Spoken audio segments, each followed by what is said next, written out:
the betting, the not so much anymore, is more down to my own fault. I need to get studying again to get the edge back. But yeah, it's a great product. I love the exchange. It's really, in my opinion, one of the better bookmakers, if not the best bookmaker out there.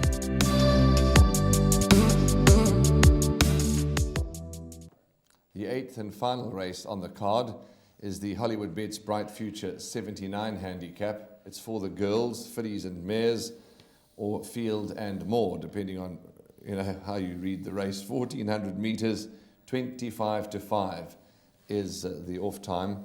And yes, Graham, we obviously can't afford huge perms, and you can't load up and go field, and there's in many races. But this race, Belle of Belize, McKenna Sky, Lucky Miss, Bingen Beach, Jack's Bird, Maiden's Prayer, Crazy Blues, Princess Donnelly, Tupelo Honey have all got solid form.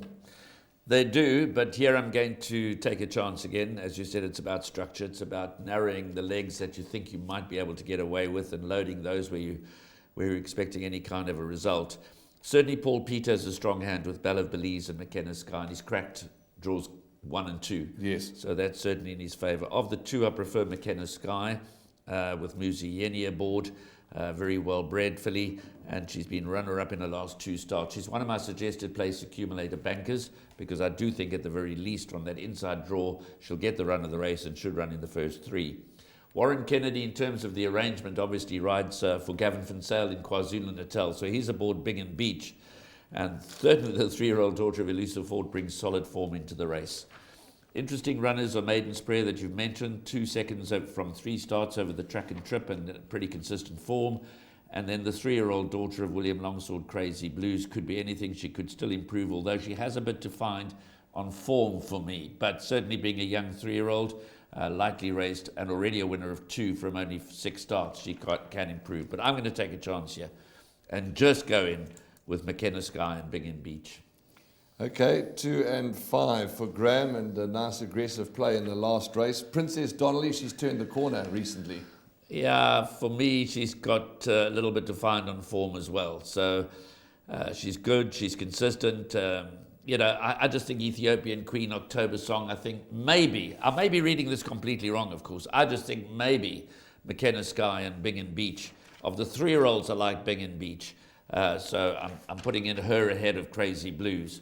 Of the older, along with McKenna Sky. The older horses, if you're going to go with one of the older horses, then you've got to go, for me, with Maiden's Prayer ahead of Princess Donnelly. But I'm going to rely on the 2 3-year-olds, McKenna Sky and Bingen Beach, to pull me through.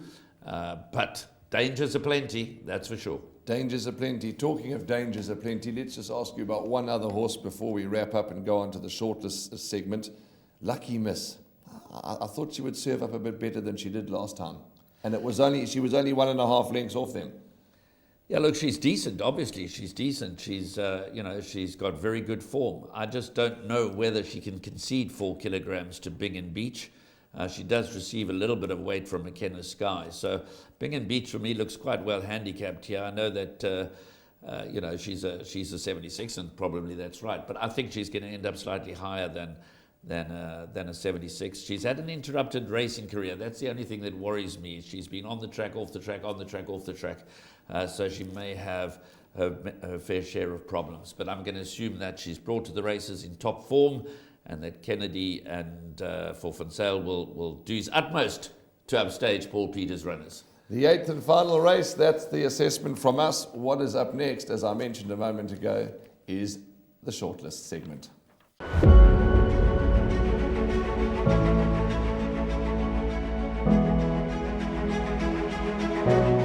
It's Donovan Everett from Cape Racing, and I'd just like to say it's an absolute pleasure to be involved with Intrabet and Cape Breeders in this golf day today here at Pearl Valley. It's fantastic for the industry to see all the relevant stakeholders coming down and having a good time and networking, and it's exactly what the industry needs right now in terms of moving forward and recreating some positivity to take us forward into the next year.